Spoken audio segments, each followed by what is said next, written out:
All right, let's get into our next discussion now. The Nigeria Labour Congress will be going about with their rally later today, and they will, it will go ahead as planned for today. They pushed it for the implementation of the 30,000 naira minimum wage. It has directed its 36 states councils, affiliate unions, and friendly groups, including civil society organizations, to mobilize for the movement. Yes, indeed. And we'll begin discussions here in the studio, but would like to get updates of the rally from our reporters on the field. They're all out there, and they'll be feeling the pulse of the people and, giving us reports on the mood out there. Well, joining us now is a fellow of the Chartered Institute of Personnel Management, Femi Mokikon. Good morning, and thanks for joining us nice to see you. on the show. It's the first time seeing you this year, I believe. So it'll be So a happy New Year will be in order. Why do we all just feel that the year is already old? There's something about it. It's 8 days old, so it's old. And only 8 days into the year, and all doesn't seem to be well as far as labor issues are concerned. Okay, so where do we go from here? The planned protests will go on today across the country. Yeah. Obviously, it looks like there hasn't been any truce or agreement reached, between the federal government and organized labor. Yeah, it would seem so. And I think the fact that today is just a rally is still, to me, an opportunity for both sides to have a rethink. Labor, okay.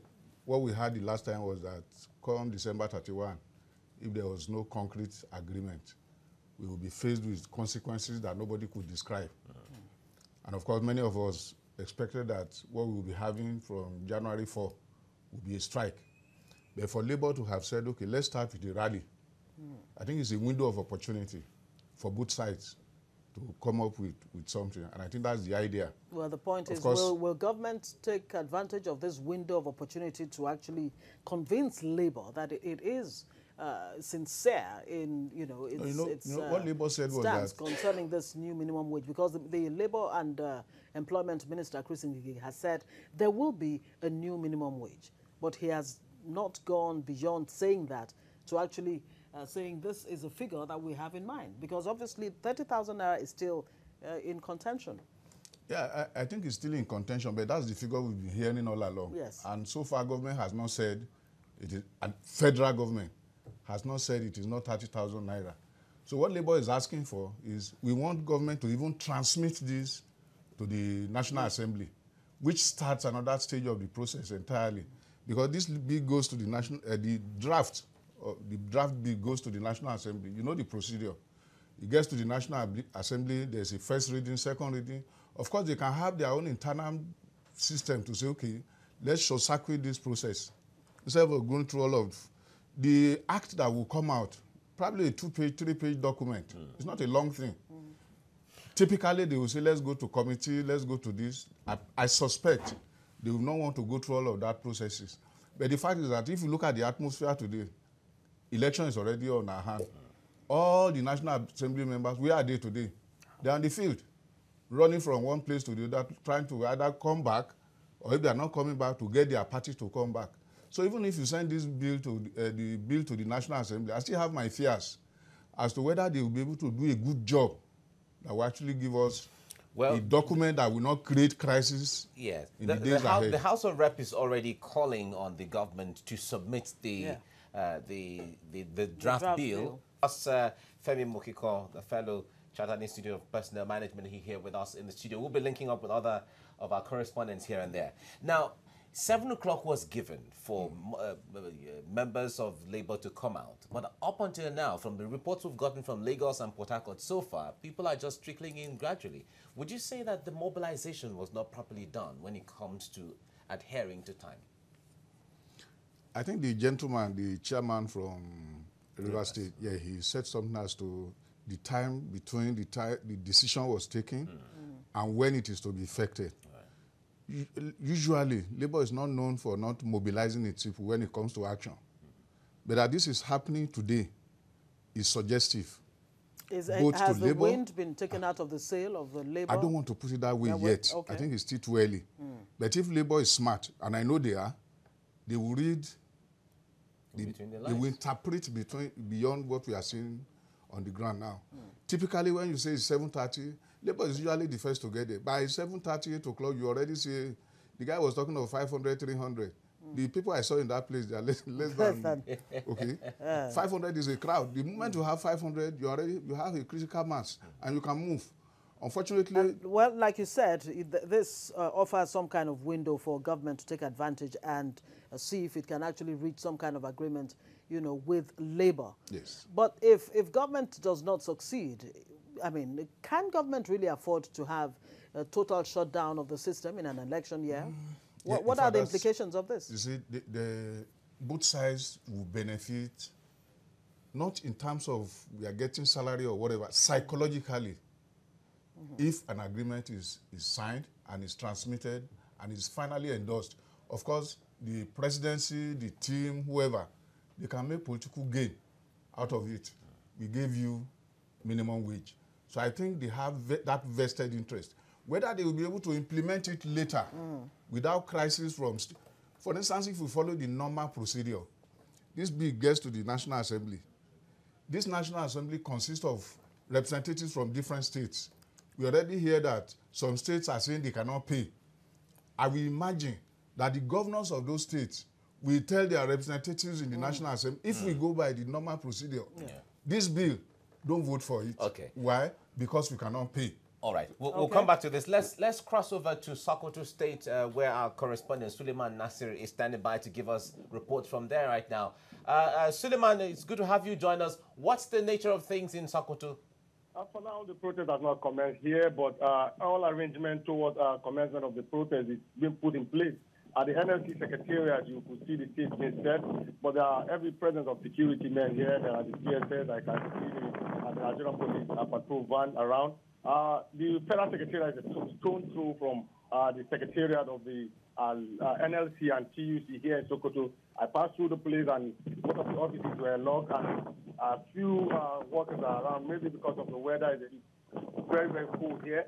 And the State Secretariat too, you see very scanty number of workers around. But the executive of the NLC, a few of them have been here, but they left. And they are all putting every arrangement in place for the commencement of the protest, though the security are not talking to anybody. They just station around, and the stage is being set here. I think there's going to be a stage.